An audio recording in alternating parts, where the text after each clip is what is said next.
here. Well, good afternoon. We're here, as you see behind us, the Sanibel Causeway. I'm here joined with Kevin Guthrie, Division of Emergency Management Director. We have the Sheriff, Carmine Marcino. We've got some of the county commissioners I saw, state reps, Jared Perdue, Florida Department of Transportation, Eric Szilagyi, CEO of Florida Power and Light, Melissa Satius, State President for Florida for Duke Energy, Denise Vidal, CEO of Lee County Electrical Cooperative, and then I didn't see, is Michael Bjorklund here? Where is he? Here. Oh, okay. Oh, okay, good. Thanks for coming. He's the Executive VP for the Florida Electrical Cooperatives Association, and of course Holly Smith, Mayor of Sanibel. I see Jimmy Petronas here as well, our CFO. So I want to thank them for being here. So we, as many of you know, that when the dust settled off this hurricane, you saw the Sanibel Causeway severed in 3 different locations. We, of course, were flying in search and rescue immediately after the storm passed, and that was the #1 priority in those original days, and rightfully so. But we also understood that there was going to be a lot of need for services because we needed to make sure we could rebuild these islands, including Sanibel. We had folks come to me, I guess over a week ago now, asking about the Pine Island Bridge. Is there something could be done? A lot of people said you just can't do it. People need to leave the island. That was not acceptable for those residents, and so we worked with FDOT. We said Florida would take it on, and we were able to produce a temporary bridge in 3 days, and so they've had access now for almost a week on Pine Island. Sanibel, as you can see, a little bit more complicated because you have it's a bigger it's a big causeway, 3 different locations. And so what we did was last week had air assets bring in electrical workers, utility workers, people that could help with a lot of the infrastructure damage that was done. As well, last week we started deploying barges to Sanibel Island with equipment and supplies for power restoration. We also wanted to ensure wraparound services like running water are available as quickly as possible. And at the end of the day, we're in a situation where even though we're working really hard on this causeway, we didn't want to wait until that was somehow completed before you even started on the other stuff. So we had to figure out a way to get people there. So they have been there and they've been working, and we're really proud that people have done it. But as good as that is, you know, you can only helicopter or barge so many people and so much equipment. So we were looking at ways, how can we get more trucks on the island of Sanibel as soon as possible? Kevin Guthrie and I had talked with the feds about potentially bringing in almost like an amphibious landing craft that would bring, like it could bring tanks in the military. And then we said, okay, well, we will do that if we can load up all these trucks. However, as we were working on those arrangements, and we actually would have had that here probably when? Today or yet? Tomorrow? Yeah, so this week we would have had that. But I'm actually very happy to be able to report that's not going to be necessary because any minute now, right behind us, the temporary Sanibel Causeway repairs that have already been undertaken will allow this massive convoy that you see out there, 200 bucket trucks, 150 line and pickup trucks towing 50 trailers, 2 tractor trailers, other first responders. They are actually going to be able to cross Sanibel Causeway and drive onto the island today.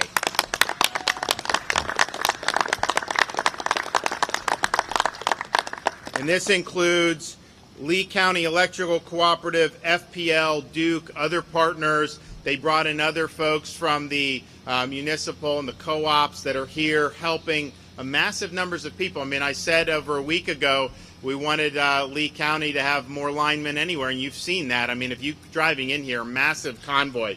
So the convoy is going to get there. They are going to be working to restore the power situation. It will require some of this to be rebuilt. I mean, for those of you who've been out on that island, you know, you see concrete poles, utility poles snapped in half. And that's actually a pretty common sight to see. So it is going to require a lot of manpower. It's going to require a lot of effort, but it's something that will be done. So that will end up really moving this forward from where we otherwise would have been. Because if you think about it, if we didn't do the Causeway, or if we had let the Causeway linger and then didn't send anyone on the island, then nothing would have happened up to this point. And so we're happy to have done that. Now, once the convoy goes across, they have to continue with some of the repairs. It is not going to be ready to have full-time civilian traffic. And so we said that this was something that would be done by the end of October. And I'm actually able to report now that 21? 21st. That this will be open for civilian use October 21st. So that's going to be an amazing thing to have. And we're happy to be able to do that. So, are they going? There you go, guys, right behind us, ahead of schedule. It was supposed to be 3 o'clock today. They thought they'd get it. Now they got more, and it's going. And that's going to be a bit. Now, you notice you got to go pretty slow because this is a temporary patch, but we're happy that that's something that is being done. We also are happy, of course, we did do the Pine Island Bridge, so that allowed a lot of electrical. You have LCEC, Duke Energy, that are on Pine Island. There's some significant damage to the infrastructure there. I saw a lot of lines down, utility poles broken. So they're working. They believe that this week you will have at least 1/4 of the island restored, including the island center, water treatment plant substation, and then grocery stores like Publix and Winn-Dixie, and they'll talk more about that shortly. Next week, you're going to have the northern part as well as Matlacha, so that'll be really, really good. So bottom line is there's major progress being done because that bridge has allowed us to get the people across that need to get across. And there's a lot of folks, I mean, Pine Island people are very resilient. They're running their generators. They were doing all that like right at the beginning. But it sure is better to be hooked up to the grid. So that's what's being worked on, and it's really been, I think, a great effort. I mean, I think I can report now, and one of these, they're all going to come up and speak who are running these electrical outfits. But I think statewide now, other than the barrier islands, I think you basically have 1,000 people that are without power in the entire state of Florida. And so that's a pretty significant undertaking. There will be some homes that may not be able to receive power, will require an electrician to come out and make sure things, because there was a lot of damage with the flooding and other things, and that's just the nature of it. But now we're in a situation where you're really looking at those barrier islands, and we've got probably more resources than have ever been put to bear on any one of those things. So I just want to thank everybody that's been involved in that. I also want to thank the First Lady of Florida for doing the Florida Disaster Fund, over $41 million that we've raised for that.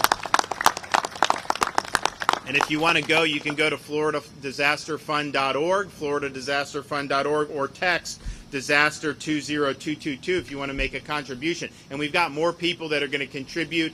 Other charitable groups want to get involved, so you're going to see more, and I think it's going to make a difference. But how some of that money's going, I was just in Charlotte County yesterday. You know, they have a group that what they do is they bring massive amounts of tools to areas of disaster, and they loan them out to different groups that are going to help. So you'll have some group that's going to go to your house, and they're going to remove debris. They need a chainsaw. They can just get the chainsaw from this group and do. So that's a group that's gotten support. We're also working, and hopefully have an announcement today about helping some of our first responders that were displaced by this. So there's a whole host of good that can be done with it, and we're really, really happy that that's the case. One other thing I know, because first of all, they did a really good job of restoring fuel. I don't think we really truly had a fuel shortage. I think it was just some of the gas stations didn't have electrical in places where that was a problem. Kevin sent trucks, tankers to places like Arcadia. They sent sent it to Dunbar to help the residents. So we're happy to have done that. We have, in effect, a fuel tax holiday for the state tax in Florida, 25 cents a gallon. So what that means is Florida actually now has the 4th lowest gas prices in the United States. So that's the good news of that. The bad news is, I mean, OPEC is cutting. the price of gas is going through the roof in a whole bunch of places, and so we have provided relief. It would be higher if we hadn't done that, but I think, and I've been saying this for now many weeks, you are going to see, unfortunately, I think you're going to see the price of gas go up between now and the end of the year, and it could go up substantially given all the dynamics that we're seeing, particularly with OPEC cutting production. And of course, our own production has been neutered intentionally, which is not, I think, a very good decision, but nevertheless, that leaves a lot of pain at the pump. So it has gone up, and I think it will be because of the policies we see, but Florida's fourth lowest, largely because we do have our gas tax holiday in effect. So I just want to thank everybody for their effort. I'm glad that we're able to move this stuff ahead of schedule. It's a great sight to see all those trucks going out there on Sanibel. I know that there's a lot of work to do, and I know it's going to take a lot of effort, but that's what you want to see. It shows you that we're stepping up to the task. So, okay, we're going to hear from some of our speakers, starting with Kevin Guthrie. Thank you, Governor. Thank you again for your continued support of the division, and the state agencies are responding in your leadership. This image behind us showcases the tireless work and the commitment that the administration has made to restoring power and resources to communities in Southwest Florida. Myself and Jared Perdue were just talking before we came out here that there's never been the cooperation between state agencies, and I know we've said that a couple of times now, but that's directly attributed to the leadership of this man standing to my left, to put together a team that doesn't have ego. They check it at the door, and we just work together for the common good of those individuals that are Floridians. So again, Governor, thank you for that. It also represents a massive logistical operation that the division has implemented to ensure the proper commodities, transportation, and equipment of resources were in place to immediately respond to the impacts of this hurricane. To date, the division is deployed or is actively deploying, as you see behind us, the following resources for distribution to the impacted areas on the barrier islands: 4 barges to aid in the delivery of commodities in Lee County and Pilot Island and Sanibel Island, 3 heavy trucks that are a part of this convoy going across that will then continue on to North Captiva Island, trailers for restrooms, showers, laundry, sleeping, sanitation to ensure the care of first responders in the field, and drone teams to assess flooded areas. The division has also opened an additional fuel depot on Pine Island for a total of 13 fuel depots across the central and southwest Florida to provide fuel to first responders and those hardest hit impacted areas. A public mobile fuel depot is open to provide fuel for vehicles and gas cans for generators to impacted residents in the Waxahachie Recreation Center and Park in Harlem Heights. These fueling depots have dispensed over 1.2 million gallons of fuel to these individuals. In addition, the division has also distributed nearly 50 million bottles of water, over 13 million shelf-stable meals. The division stands ready to continue the heavy logistical work. We are also committed to ensuring that residents have support they need to navigate the recovery process. I am pleased to announce that 2 additional disaster recovery centers have opened, this being Polk County and Seminole County. Polk is at the W.H. Stewart Center, and Seminole is at the Seminole State College. These one-stop shops provide residents with the needed assistance to better help them understand the recovery process. This includes speaking with representatives on site, learning more about programs, getting an update on the status of your FEMA application, speaking with someone to help you understand any letters or notices you receive from FEMA, and information in locating housing or rental assistance. We understand that navigating the recovery process and programs available may be very overwhelming. Please know that the division, along with local, state, and federal partners, will be there with you throughout this entire process. FEMA has started sending out letters to individuals. Some of those letters are approval letters. Some of those letters are non-approvals. I want everybody to understand that in many cases when FEMA sends out a non-approval letter, all they're asking for is additional information. You have the opportunity to provide additional information and then have your claim approved. Do not think that just because you get a letter that says either denial or not approved doesn't mean that's the end of the line. Read the entire portion of the letter that asks what it is that they need to see from you before you go down an appeal process or denial process. Governor, again, thank you so much for your leadership, and to all of our state agencies, thank you very much. Okay, Garrett Perdue. Thank you, Governor DeSantis. I really am privileged to serve under Governor DeSantis' leadership. It continues to get results day in and day out. I'd also like to recognize Director Guthrie for his continued hard work and great partnership. Without Director Guthrie, without the Governor's leadership, we would not be able to mobilize the resources that we've mobilized and get things done as quickly as we have. The Department of Transportation's top priorities is always safety and mobility, and as you've heard and seen these last few weeks under emergency conditions, those don't change, they actually get amplified. So many dedicated FDOT staff came from all over the state and are here working around the clock to help every single community recover from this storm. Since the storm passed, various crews jumped into action to ensure mobility and safety through all of the disaster areas. They've performed over 2,500 bridge inspections, made 5,000 miles of state roads passable for emergency responders, and also restored thousands of traffic signals to operation. Construction work also commenced, as you've heard, to regain access to the barrier islands that were cut off from the mainland. With our partner Lee County and our contractor DeMoya, we were able to restore access to Pine Island in under 3 days, showing the drive and commitment that FDOT and all of our team members have in helping Florida families recover. Now we've moved on to do the same with the Sanibel Island Causeway. Hundreds of trucks and equipment have been mobilized to the area, and various crews are now working along the entire project corridor. Crews have been working in parallel at different locations along the entire causeway, both landside and marine side, as you can see, to expedite repairs and make today's convoy of utility trucks, personnel, and support vehicles possible. The majority of the work to repair the causeway consists of restoring the roadway and land that led up to the bridge structures. As you've heard from the governor, there was significant damage to the land part of the causeway. The actual bridge structures, thankfully, are in good shape and have been inspected and are safe for passage. And so now it's really a matter of getting the causeway rebuilt and linking everything back together. Ajax Paving and Superior Construction have been working nonstop to get the temporary repairs far enough along to get the convoy through today. And once all of these trucks are across, the next step will be to lay asphalt and road striping to get the facility open to the public.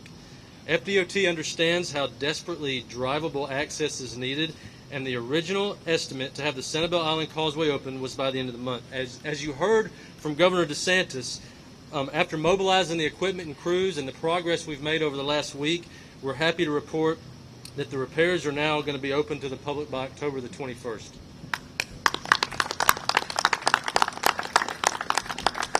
Governor DeSantis continues to think beyond the normal way of doing business to bring relief to communities the quickest way possible. And that is very apparent today, bringing all the experts and resources together, getting everybody aligned behind a common goal, and truly making a difference in people's lives. Knowing the damage that was sustained here, it's incredible that just after a week of work, we're able to bring almost 400 utility trucks over the causeway. Governor DeSantis asked us to deliver, and that's what we plan to do. Our teams in Lee County will be pushing even harder to get it done as fast as we possibly can. Working in coordination with our partners has helped allow us to serve Floridians quickly and efficiently, and I would like to thank all of our law enforcement partners and first responders and emergency responders. Thank you so much.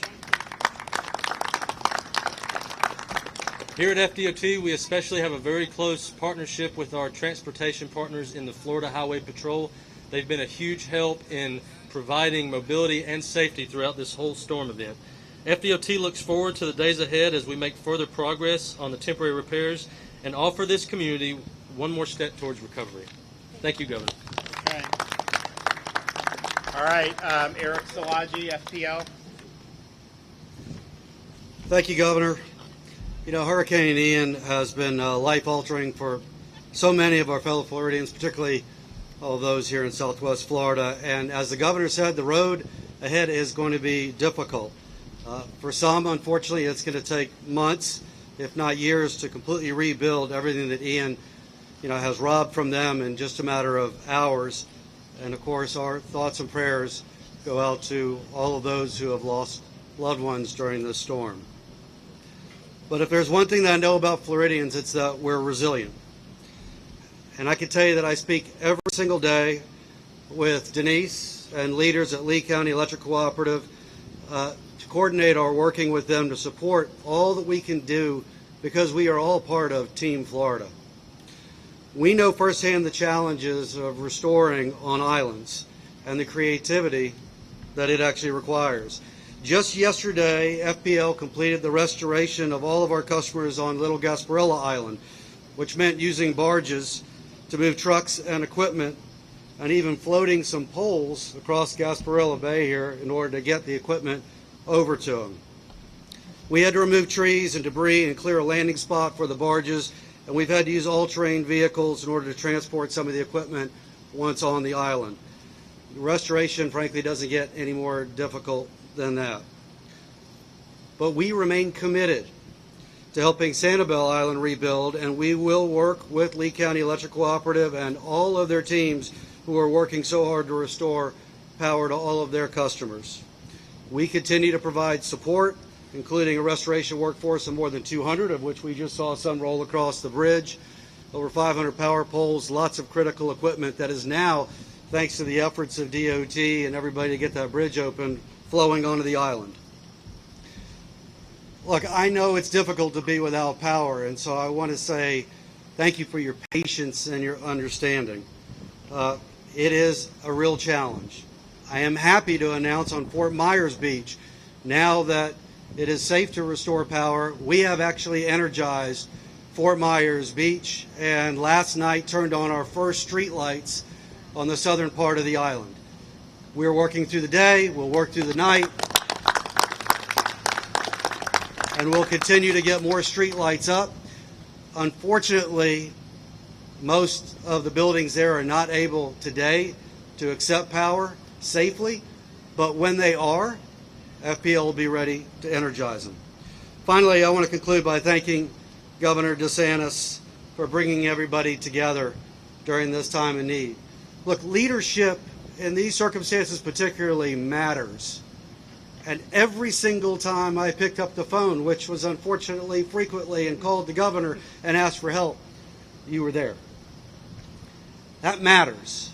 It matters in being able to get things done quickly and safely. I also want to take a moment to thank our Chief Financial Officer, Jimmy Petronas. Look, it matters that Florida went into this storm season financially strong with an A-rated balance sheet, because if there's one thing we also know about storm restoration, it's not cheap. This is a multi-billion-dollar issue that we are going to have to deal with as a state, and we are going into this financially strong thanks to your leadership as well, Jimmy, so thank you. I also want to take a moment to thank all law enforcement, sheriff here, Lee County, but also across the state, Florida Highway Patrol, Division of Emergency Management, the Department of Transportation, and the National Guard. None of the ability to move the equipment, the people, what we need to do to get this job done is possible without their support and their teamwork, so thank you. With this restoration, it's been a colossal effort, and I personally could not be more proud to be part of Team Florida. So again, I just want to say it's going to be tough going forward, but we're going to get through this together. We're going to come out on the other side stronger. I appreciate everybody's support and their patience, and I thank you very much. Okay. Denise? Thank you so much, Governor and Team Florida. Hurricane Ian's tragic level of widespread and long-lasting devastation to our region's people, homes, businesses, and way of life is unprecedented in Florida's modern history. Here at Ground Zero, we've been fortunate to be working so closely with the Governor's Office and the Florida Department of Emergency Management to secure resources and equipment needed, like everything behind us right now, for this monumental restoration effort. We're also very thankful to the Florida Electric Cooperatives Association, Duke Energy, and FPL for helping us secure the many dedicated and specialized mutual aid power crews and other support staff that were needed. I also have to thank the locals, and you've heard it a couple times now. We are just so resilient. Our customers, our first responders, our businesses, we have all joined together to help the community rebuild. You see the efforts on every corner, and everyone's contribution goes such a long way to recovery. This has truly been a Team Florida event. We will continue powering on until all service is restored in our beautiful Southwest Florida communities. Thank you, Governor. Okay. Melissa? Good afternoon. It has been an absolute privilege for Duke Energy to come to your community to help you get back to your lives and restore service. We, like all the previous speakers, really appreciate the collaboration with the governor, his entire team, Kevin Guthrie and the Florida Emergency Management Team, Lee County Cooperative, its CEO Denise Vidal, the Sheriff's Department, and really just the entire Lee County community that welcomed us into your neighborhoods. Duke Energy is exclusively working on Pine Island right now. A lot of those resources there are actual Duke Energy employees who lived through Hurricane Michael, and we just marked that milestone of that event just this week. They know firsthand what it is like to have your lives destroyed and to rebuild. So they bring an extra commitment and dedication to get power restored to Pine Island. You know, I think most importantly what this shows is just the resiliency of the human spirit. All of the crews that I've talked to, the leaders, damage assessment, they all talk about how welcomed that they have felt here in Lee County and by the many agencies that you all have heard from. And you have my commitment that Duke Energy will be on Pine Island until we are ready to restore, working with Lee County Cooperative, and we believe that we are very close to that milestone probably this weekend. Thank you. Well, we're excited to see the progress behind us. We know that there's a lot more to be done, and we're going to continue to work with all the available hands to have them on deck helping out our Southwest Florida communities. And so it's a good day to see that. People wouldn't have predicted that. I mean, we're not even 2 weeks. You wake up Thursday morning, you saw the Causeway severed in 3 different places. I don't think very many people would have thought you'd see those utility convoys going over less than 2 weeks after that. But nevertheless, you know, that's what's happening, and we're going to continue to do more. Okay, anybody have any questions? Governor, there are out-of-state contractors who your executive order allows them to work here in the state without a You want to take that? license. Okay. Is that true, or what does your executive order allow? I'll let Jimmy, because he's been all over this. Thank you, Governor. And look, you've got the microphone that needs to be used right now. Out-of-state contractors are not welcome in the state of Florida, plain and simple. If you're not a licensed Florida contractor, you can try to do work under a Florida-based contractor. But what's going to happen is you're going to be left holding the bag. So I need you to help empower the homeowner. They're going to get claim money from their insurance carrier. They need to use a licensed Florida contractor to do that work, nobody else. I was so proud yesterday. I saw a soundbite from the Secretary of Department of Business Professional Regulation, Melanie Griffin. She had a stack of signs this tile of unlicensed contractors coming in this state. Friends, if you do work with an unlicensed contractor and then later you decide to get insurance on your house, you know what's going to happen? You're not going to be able to secure insurance. It's unlicensed, unpermitted work. So err on the side of caution. Do your homework. Make sure it's a licensed Florida contractor so we can protect you. Thank you, Governor. Okay. Governor Caitlin Knapp with Fox 4, you repeatedly have talked about using Operation Blue Roof. Some people don't qualify if they have a slate roof, clay tile. What are you doing to help those people that don't qualify? Kevin. So the individuals that do not have any, cannot take on a U.S. Army Corps Blue Roof, there's a couple of things there. We put out yesterday as a part of our press release, I don't have that phone number right in front of me, but if people need disaster assistance at their home, we can certainly have them call that 1-800 number, ask for that assistance at their home. We'll send volunteer organizations and whatnot to help them. What they'll probably do is put up some type of blue tarp, not a blue roof, but a blue tarp, and then somehow figure out how they can get that attached to the fascia of the actual roof system. So they obviously cannot put that through the tiles and whatnot. But again, I'll have my staff make sure that everybody in this media market has that 1-800 number again. But that's where they would want to go to get that assistance. Again, that's free assistance where we match up nonprofit organizations to come around and help get those things done. Governor, President Biden was here last week. He was talking about global warming, climate change. You're more focused on resiliency. Is there a difference there? Can you speak to that? Well, so if you look, what we did a big effort called Resilient Florida that I launched, and we got over $1 billion in funding over 2 years, and that was just basically recognizing that this state, because we're a peninsula in an area where a lot of tropical activity, that this is something, you know, that we've had to deal with throughout our history.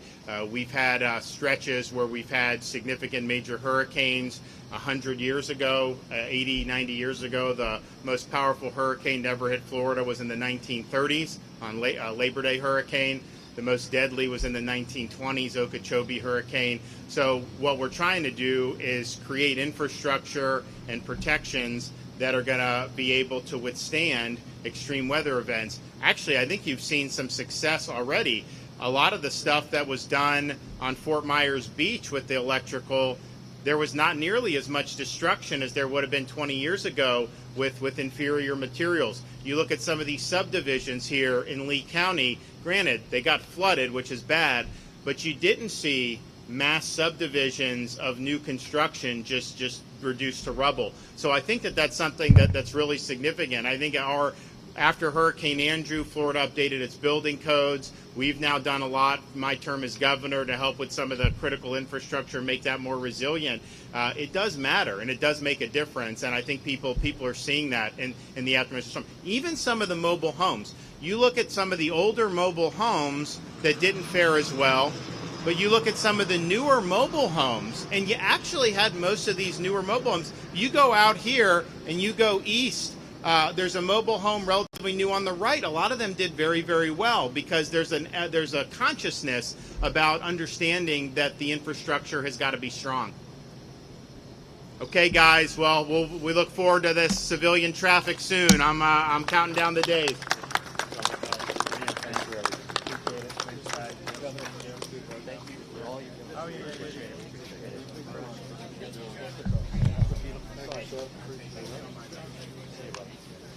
Yeah.